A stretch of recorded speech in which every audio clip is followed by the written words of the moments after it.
Hi everyone, my name is Tara Riley. I am a student at Ramapo College of New Jersey, and today I'm going to be discussing a lesson involving diversity that you can use for your students that are in middle school and high school. So the first part of the activity is called What Makes Your Family Unique? So in this part of the activity, students will think of a tradition or food or holiday or an activity that they do with their family that they think is unique. Students, when this activity comes, during the class period, students should bring in a sample of the food, if that is permitted in your school, a picture of the activity, or an item that represents what they will be sharing. In terms of sharing, whatever you think will work best for your class, whether each student shares with the whole class, or they're broken into groups, or they just share with their neighbors, whatever you think is best suited for your classroom, that's how they can share. But then when all the students are done sharing with their peers about what they feel is unique to their family, they will also share why they love what they do and why it's so meaningful to them. So in terms of some examples of what you might include sharing with your students so that they have an idea of what you're looking for would be, I go to church with my family every Sunday and we make pancakes together after. We talk about the week that just passed and what we'll be doing the upcoming week. It's a time when we all get to hang out.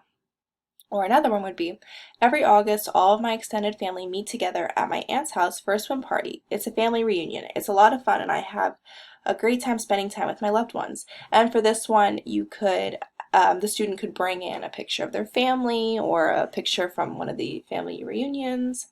And the last example I have is my brother and I have a secret handshake. We do it when we first see each other since I don't see him every day. I love that we have something that only we know how to do. So for this one, the student can record themselves doing the secret handshake with their brother, bring in a picture of their brother, or just show the class a secret handshake if they're willing to share.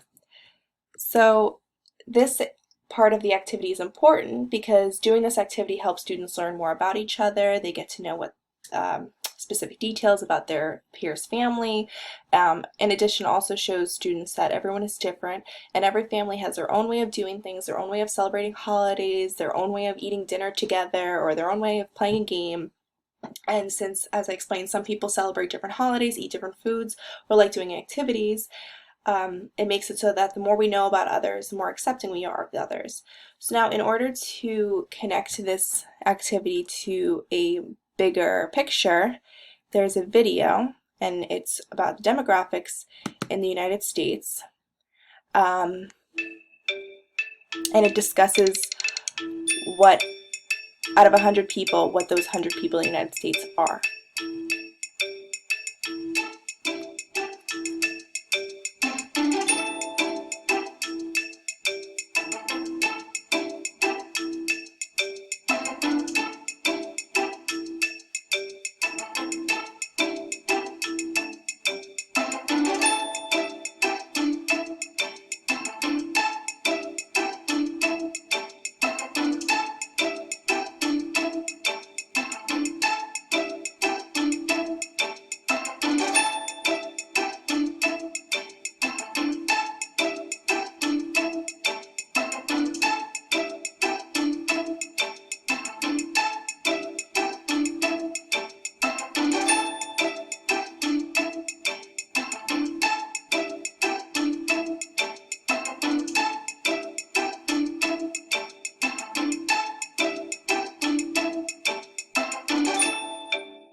So this video is important to show the class because it shows how, although there's a small sample size of 100 people, you could see just how diverse those 100 people are in terms of age, occupation, wealth, even cell phones, the cats and the dogs. It just goes to show that in our own society, outside of our own classroom, there are a lot of different people that do a lot of things, and it's important to understand that everyone is different than ourselves. So going off that, it's important to discuss the video, and these are some questions that you are able to post to your class, which include what does diversity mean to you? What does this video suggest about the demographics of the United States? And why is it important to see all the different types of people that live in the US?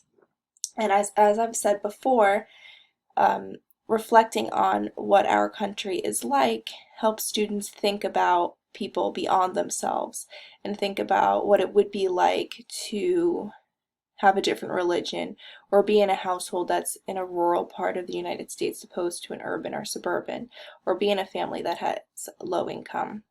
So overall, this helps expand the conversation beyond our own classroom and to the United States. So as I mentioned before, after students have learned about personal traditions that their peers do, it's important to connect the idea of diversity to the broader topic of what is relevant to the society we live in.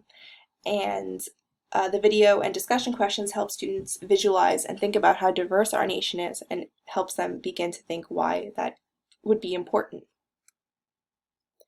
So the final aspect of the lesson is bringing the video as well as the conversation about what makes our families unique together. So after reflecting on their own personal traditions and watching a video about diversity in the United States, students will create a self-portrait that includes images and words of things that make them them. And I think it's important that the teacher hang these self-portraits around the room so that students' diversity can be celebrated and seen by all the students. So some ideas to include in the self-portrait, whether that be through pictures, words, colors, would be your history or ancestral background, where the student grew up, who's in their family, where they live now, what religion they are, what they're good at, their age, what they value, what languages they speak, what school they're at, their sexual orientation, only if they are comfortable sharing, what profession, if they have a job or if they wish to have a particular job when they get older, any cultural traditions that they do, their nation or region that their family's from, and their gender. So overall, thank you for watching this video. I hope you can use this lesson in your class and help your students realize that there are lots of different people out there and that everyone's different, and that the more we learn and understand and think about people that are different than ourselves, the more kind our world will be. Thank you.